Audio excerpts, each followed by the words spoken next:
Samantala, dumako naman po tayo sa bayan ng Moncayo, dito pa rin sa Compostela Valley, na nagmistula ring ghost town matapos bayuhin ng Bagyong Pablo. Marami ang nagpalipas ng gabi sa gilid ng kalsada dahil kahit ang mga evacuation center doon ay nasira din. At live mula sa Moncayo, Compostela Valley, si Haji Rieta.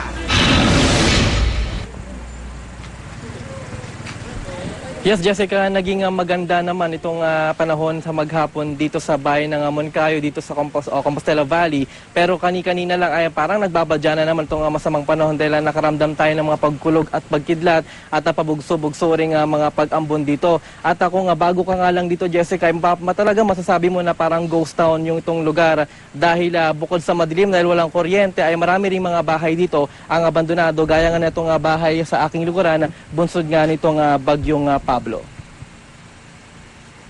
Ito ang Bingkungan River sa Tagum City, Davao del Norte. Umapaw ito dahil sa ulan ay binagsak ng Bagyong Pablo. May ilan ang stranded nang dumating kami. Nang masigurong kakayanin, dahan-dahan kaming tumawid. Pasado las 3 na madaling araw nang marating namin ang barangay poblasyon sa Moncayo, Compostela Valley. Madilim at nakakilabot ang katahimikan. Pagputok ng liwanag, ito ang bakas na iniwan ni Pablo. Mga punong tila binunot, natumbang mga poste ng kuryente at mga kawad na nagkabuhol-buhol. Ang mga residente sa gilid ng kalsada nagpalipas ng magdamag. Tila inabandona naman na ang mga wasak na mga bahay. Dito tayo ngayon sa isang mga lugar dito sa bayan ng Moncayo na pinakasinalanta nito nga nagdaang Bagyong Pablo. No? At kung mapapansin nyo, itong mga bahay dito ay talagang nasira. No? Yung mga bubong, halos lahat sira. At dito nga sa harapan ko ay maraming mga parte ng mga bahay dito ang hinangin at bunsod nga ng Bagyong Pablo. May ilang residente ang binalikan ng kanilang mga nasirang bahay nila. Ang panghihinayang nila hindi maikukubli. Ang bahay ng gurong si Mercolina Oyan nawala ng bubungan. Ang kusina nababad daw sa malakas na ulan. Ang palikuran wasak din. Napakakaba, napakahirap. Parang di ko matalos maisip kung ano nararamdaman ko. Kasi meron akong mga anak, nag-aaral. Yung na-establish namin na ari-arian, nasira lahat. Paano ko nalilito ako kung saan ako umpisa. Dito ba? Doon ba? Kung saan? Ang simbahang ito na 5 dekada na raw nakatayo. Hindi rin ito sinanto ni Pablo. Masyadong malungkot kasi yung mga tao, maraming sumisimba ng simbang gabi. Pagkatapos, sana naman sila napakahirap talaga kasi wala naman silang, hindi na komportable yung upuan nila kasi sira na yung bubong. Napakahirap talaga dito. First time niyo pong nasan? Oo, first time in history dito sa Moncayo na yung malakas na bagyo. Ang munisipyo at ang bagong gymnasium nasapol din ni Pablo. Ang paaralang ito na isa ring isa ng evacuation center halos nawasak.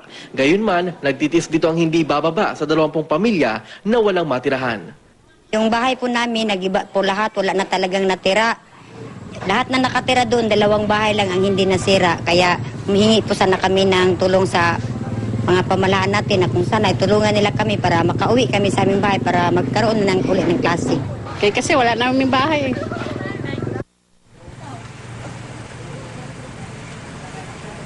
Jessica, yung mga nakausap natin na mga matatanda dito na aminado sila na first time na nangyari itong ganito grabe ka-devastated itong lugar nila. Bagaman na aminado nga sila, Jessica, na hindi nila inasahan to kaya hindi rin sila naging ganun kahanda. Bagaman na taon-taon daw ay binabaha itong lugar kapag umaapaw itong Agusan River dito sa dito sa banda dito ay hindi naman daw ganun kalala, no? Hindi kagaya itong nangyari sa Bagyong Pablo sa kanilang lugar, Jessica. Okay, Haji, kumusta riyan ang rescue retrieval operations? Gayon din yung kalagayan ng mga kababayan natin na nasa mga evacuation center. Jessica, with regards sa rescue operations, ay tinigil muna nila pansamanta dahil madilim ang lugar dahil yung mismo nga talagang sinalanta, no, sinasabi nila nagkaroon ng mudslide ay doon sa may Mount Diwalwal, which is 22 kilometers away dito sa ating kinatatayuan. At ayon sa mga nakusap natin mula dito sa pamahalaan ng Moncayo ay pansamantala mo na lang itinigil at bukas nga ay itutuloy nila ito. Marami pa raw, Jessica, yung mga hindi nahanap, no? 12 actually yung missing at umabot na sa 89 yung mga injured as of 8 p.m. kanina. At kalagayan ngayon dito, Jessica, yung mga evacuees natin sa mga evacuation center, kapag gabi raw ay dumadami yung bilang ng mga pamilya sa mga eskwelahan, which is yung evacuation center. Pero kapag umaga naman, Jessica, ay nagsisiwian itong mga pamilyang ito upang magsibalikan nga sa kanilang mga bahay upang simulan yung pagkukumpani at linisin at muling i-restore kung ano man yung kaya pa nilang i-restore sa kanilang mga nawasak na mga bahay, Jessica.